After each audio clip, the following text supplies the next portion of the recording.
Hello, here is the hardware setup. I am using an STM32 and a single MPU6500 sensor module. As you can see, I have wired both the SPI and I2C lines to the exact same sensor. The microcontroller will handle the protocol switching dynamically without any short circuits. And now let's flash the codes. I am hitting run to upload bare metal C program onto the microcontroller. Shutting down, exit. Let's open the serial terminal. Serial.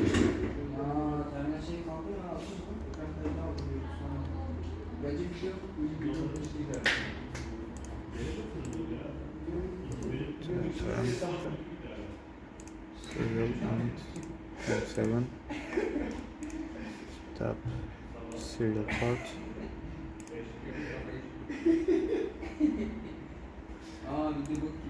Okay. The system's boots up, recovers the I2C bus and starts pulling data. Look at the output. We are getting continuous alternating reading pairs directly from SPI and I2C. If I pick the sensor and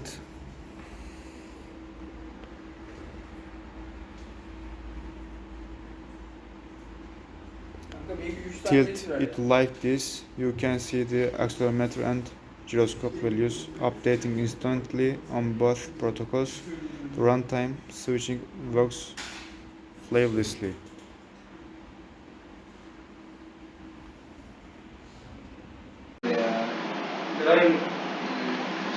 Hello everyone, today I will explain my STM32 bare metal project that dynamically switch between SPI and I2C to read an MPU6500 sensor.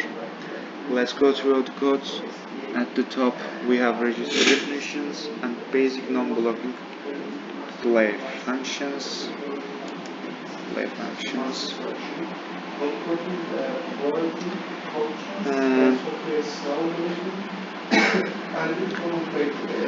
Next is the UART setup. UART bring up configures the PA2 pin for serial output to avoid heavy printf libraries and save memory. I wrote custom print functions like patint and the common GPU bring up sets up PA3 as our manual chip select pin.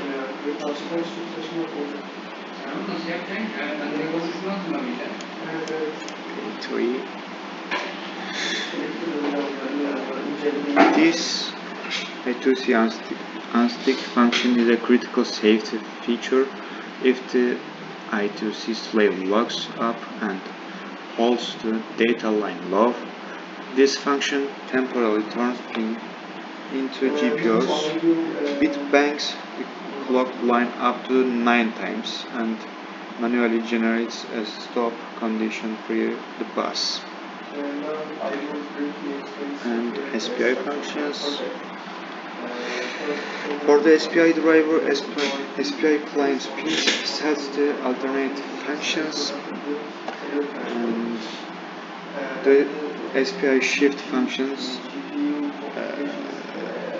SPI shift function handles by transfers. Notice the SPI pole limit.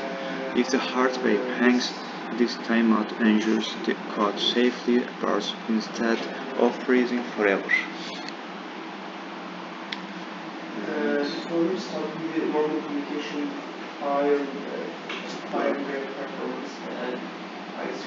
I2C client pins. Similarly, the I2C section set up PB6 and PB7 instead of standard while loops. I created an await macro.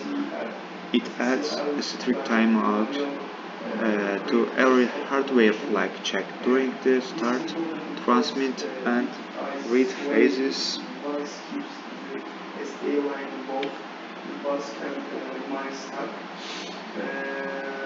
Block, switch to I2C.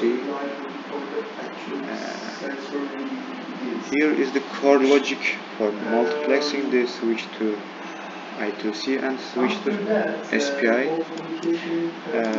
Functions disable the current peripheral, relays its pins, and configure the other protocol seamlessly on the fly. And main function. Finally, in the main function, we initialize everything and perform a bus recovery just in case. In the infinite loop, we request 14 bytes of sensor data, process it in print sample, switch the protocol and repeat. As seen on the terminal, it reads both perfectly. Thank you for watching.